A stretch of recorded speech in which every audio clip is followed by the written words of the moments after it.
Good morning, friends.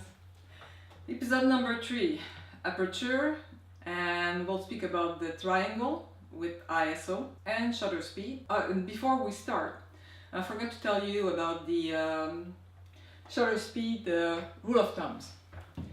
You don't have to follow that, but if you're not sure about what to use as a shutter speed when you're using a different kind of lens, the rule of thumb is if you're using this as an 85, go 1/90 of a second or more. If you're using a 200, use 1/200.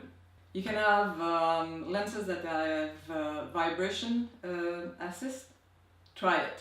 I'm not going to tell you what to do. For me, I like to follow the rule of thumb because sometimes I forget my vibration assist on my lens quite a few times because I put my camera a lot on tripods, and when you put your camera on a tripod, normally you take off the vibration lens assist. Okay, that was the point I wanted to speak about that I forgot last week.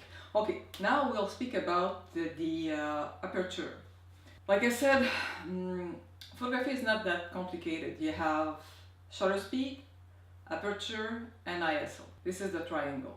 We know about the shutter speed and we know about the ISO. What is aperture? Aperture is the part that will make your shallow depth of field with all the creaminess.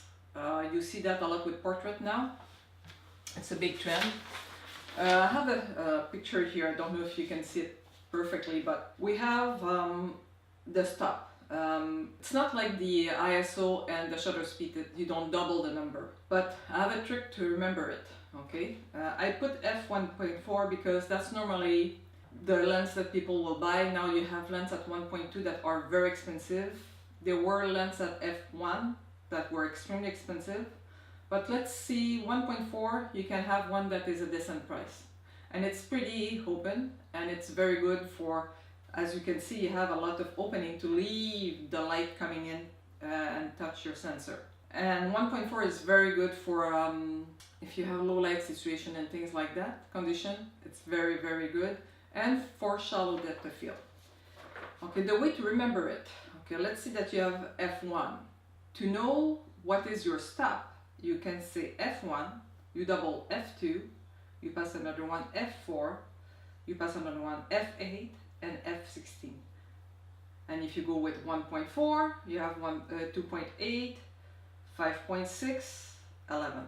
Pretty easy to remember. And don't forget, like if you go on the let's see the sheet. Okay, when you open up one stop, because it's a circle, it's not a square, it's a circle, you add 2 times more light. That's pretty important because if you have to buy a lens, and when they say a fast lens, this one is a 1.8, not expensive, it's a 85, compared to the 85 1.2 that is extremely expensive. This one is a fraction of the price. But in the low light condition, wide open, it's pretty great lens to use, and you can bump your ISO, let's say to 800. You can go in most situations with this thing. Okay. But if you step down, okay, if you go this way instead of going this way, it's just half light that you're losing. And that's because it's a circle and that doesn't move the same way than other things. It's the P kind of calculation, and I'm not going to go into maths. Just remember f1.4, f2, f2.8, to f4 are pretty shallow depth of field. And after that you can go, after f16 you can go to f22. I normally don't go that far. I'm going to tell you why. They have diffraction. It's something that affects the result. I don't want to add any distortion. Normally the best of you, if you have a lens that is, let's say you have a fast lens, it's f1.4, the best your lens will act is in the middle, the f in the middle. That means probably f8 will be great, f5.6 will be great. Normally they say f11, f9, f8 and f11 will be great to have a very clear picture. Try it. Try your lens. Not one lens is done the same, that manufacturer is the same. Just have to try it. But this is the way it's working. It's a diaphragm that's open and closed, and let the light come in. That's it. One thing important with that, okay, you will have to try it. Different things. If you want to have flowers with the flower in focus and everything else with creaminess, you can go f2, f2.8, f4, depending on the lens that you're using, don't forget that. And we'll speak about the lens, next class will be about all the lens, and that will have a big influence on your shallow depth of field with your aperture.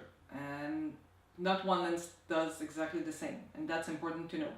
But let's start with that first, and we'll speak about the lens next week. One thing important with that, and I learned it the wrong way and the bad way, but I learned it. When you do, okay, we'll use one that I use a lot of the time, it's f2.8. Perfect for shallow depth of field, and if you're not that close to your subject, you can do a full event with that, or f4. Closer you are to your subject, harder it is to have everything in focus if you are in the shallow depth of field on those lower number. If you go farther away, even at f1.4, you can have most of the things in focus. Like you have more of your scene in focus. Good to know that normally you have 1/3 in front of your subject in focus and 2/3 in the back of your subject. And that can be very tiny. At f1.4 it can be 1 feet in front, and if you go at f11 it can be 2 meters and like 6 or 8. And that's the another subject that we'll touch later on, but I'll show you some of the app that I use, because you don't want to have to calculate all the time what is your depth of field to have everything in focus. One thing you can do, and I did that quite a bit, I don't take like 50 pictures, but I might take 3 or 4 at f11, and I will focus like I will set 3 meters from the first for the first picture and I leave my camera on the tripod and I just play with the focus, nothing else. I'll keep the same ISO, the same shutter speed, and the same aperture. I just change my focus and focus a little bit farther away, and after that I stack all the image together and see on Photoshop. And you have other programs that do it. You just put your picture and they just ting, it's done. And I will look at that for you guys when I come back from my trip in Portugal, because I intend to try that to see, like, for some architecture down there. And we'll look at some different kind of program to do that. But that's always something that you can do. And if you have any questions, just let me know, because I don't want to get too deep in those kind of things in the technical. I just want you to go and try it, because you know what? When I go on the road or when I go take picture, I'm so used to what my lenses attach to this body. That's why I don't want to change right away. I would like to have something a little bit less heavy, but for me, because I know exactly the result. And like I said, mirrorless, you can see your result directly, but with the DSLR you don't see it. But mentally I see it, I know. And I try to do different tests, and I have mostly always the same lens with the same body attached to it. That way I can compare. But okay, now triangle. Okay, the triangle. Really, you just have 3 points to think about. Okay, you have your ISO, your shutter speed, and your aperture. Only 3 points. I learned that it might be a good idea to put aperture priority for one thing. Because when you do manual, okay, if you have, I don't say, like here, I know that nothing will change. The same lighting and everything. I can put that in manual and everything will stay the same all the time and it's perfect.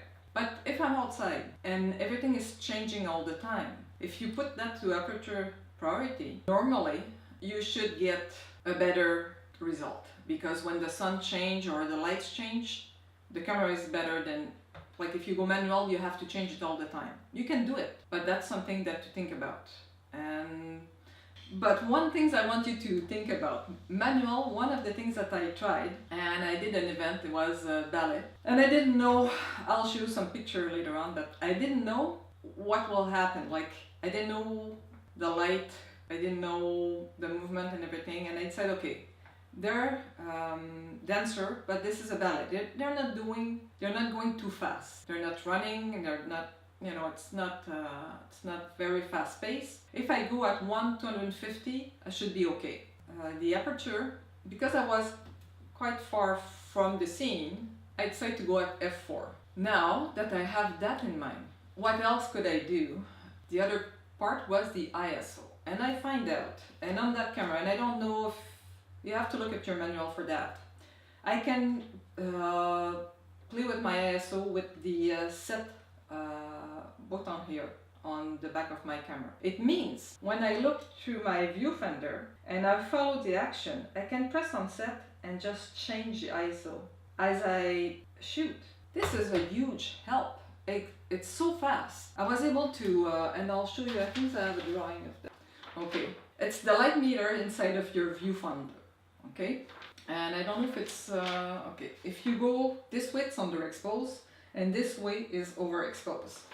Okay, when you look through your viewfinder, this is what you're looking at, and when it goes underexposed or overexposed, you can adjust it with your ISO. And I start with 800, and I put, because you can have increment of 1 stop or 1/3 of a stop, and I put that at 1/3 of a stop to be sure that I can touch everything. But I went to 800 to 1250 to 1600, sometimes 3200, because of the light changing all the time. It was changing all the time. But low noise, even if I think I had 1 or 2 at 6400, if I remember. I went out of there, all my pictures were good, all of them. I was able to follow the action all the time because I just had to press on set and just change it. You didn't have to think about anything else. If you let the camera decide, it might be good, it might be wrong, you don't know. And the problem with the camera to decide, it can, okay, jack up the ISO, but not just that, it can lower your shutter speed. And that's something, if you're handheld and you're following denser, you don't want your shutter speed to low down. Now we'll look at some picture.